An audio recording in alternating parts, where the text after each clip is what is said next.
Sri Rajeev Chandrasekhar, 7 minutes. Sir, thank you for letting me speak on the budget, sir. Sir, if you recall the presidential address made just a few weeks ago had a number of very promising forward-looking statements, including the one that I like the most, which is that the dreary sand of dead habit will be left behind, end quote. And so therefore the expectations from this government were high, as they should be, especially since in terms of reforms, the last 5 years have been eminently forgettable. And so there was a hope that the next 5 years would be in some ways memorable. Sir, it's obvious to most of us, it was obvious to most of us that fiscally there was very little room for the finance minister to do more than what was already done in the interim budget. This budget is clearly a wait-and-watch budget with some additional fiscal support thrown in to try and reinforce the ambiguous signs of recovery. So I call it a sensible budget because it has avoided the temptation to create a flourish at a higher fiscal risk and cost. But sir, let's be clear, we are in a sticky situation as far as the economy is concerned. The signs of growth at best can be described as tentative.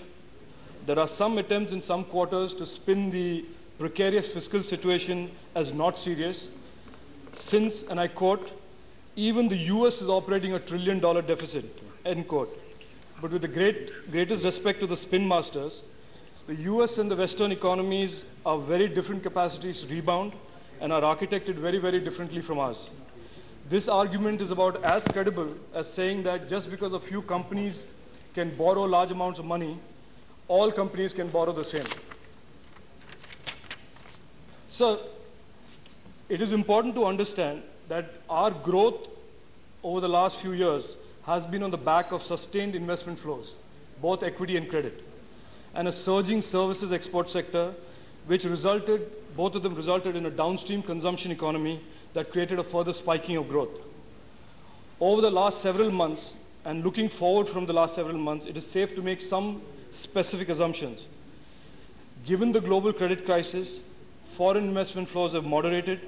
We know that FII flows have come from 33 billion net positive to minus 11 billion, and will show little signs of reversing, excepting for some short-term funds playing the arbitrage game between markets and currencies, leaving domestic sources of capital as a prime driver of investment.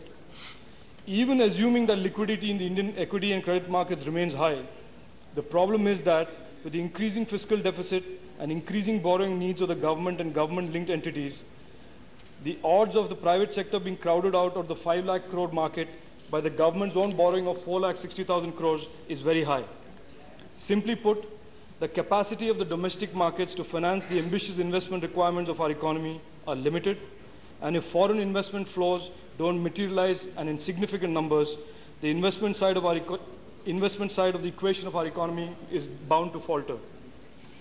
So pressing this point further, if investment flows falter as they have in the last 8 months, then the economy will be truly vulnerable, given that the second leg of our economy, i.e. the exports, services, IT, BPO, etc., sir, are already weak because of its linkages to the global economic slowdown.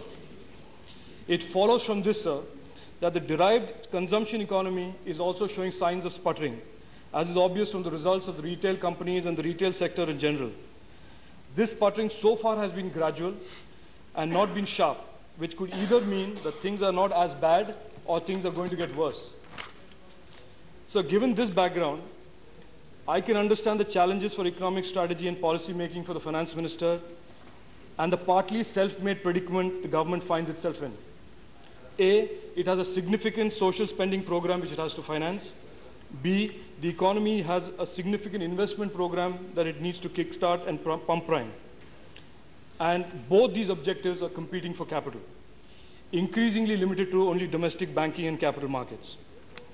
So knowing as we all do that the social programs cannot be cut, the policy measures and the government actions post the budget that the government will have to lay out are bold, decisive, and clear administrative measures for the following 2 objectives, sir.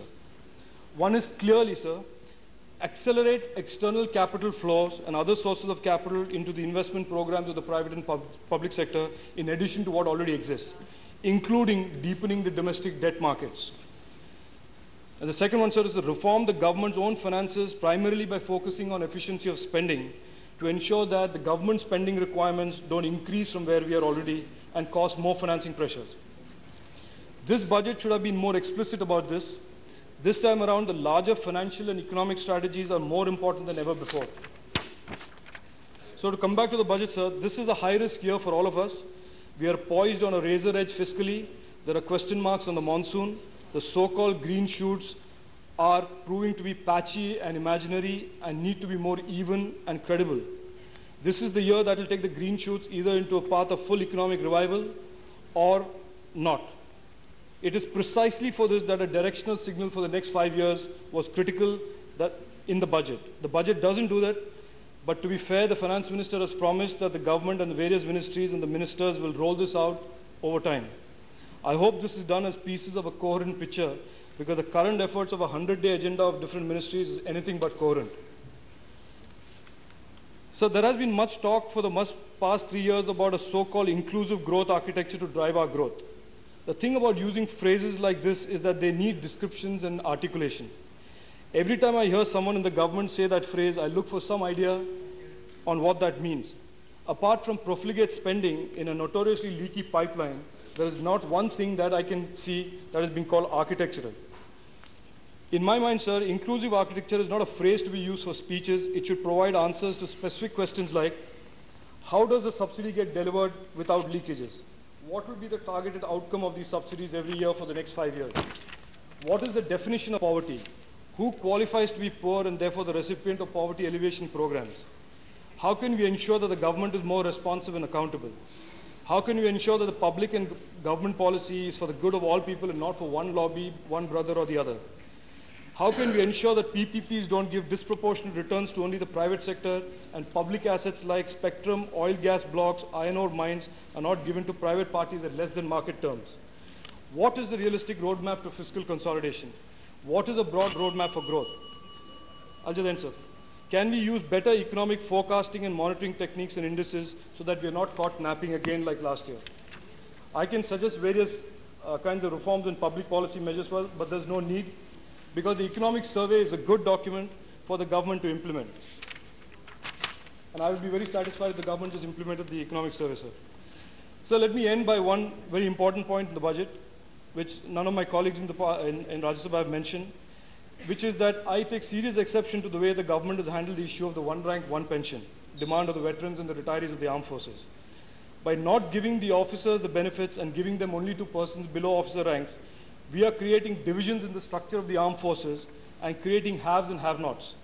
This is a classic bureaucratic, short-sighted approach to handling of institutions, which we all will come to regret many years later if we don't fix it. Sir, I strongly urge through you the government to reconsider this. Let us not allow bureaucratic meddling with institutions such as the armed forces. These men and their families have served the nation at a time when things were much more difficult and challenging than today in terms of environment and resources. These officers were responsible in allowing our armed forces to develop into an apolitical and professional institution that we can all be proud of. A fact that should not be underplayed given the extent of politicization of the armed forces in the nations in our neighborhood. Let those people who have served this nation get their proud due. Please don't let a few bureaucrats and a few 100 crores come in the way of this. Thank you. Thank you. Sri Rahul Bajaj.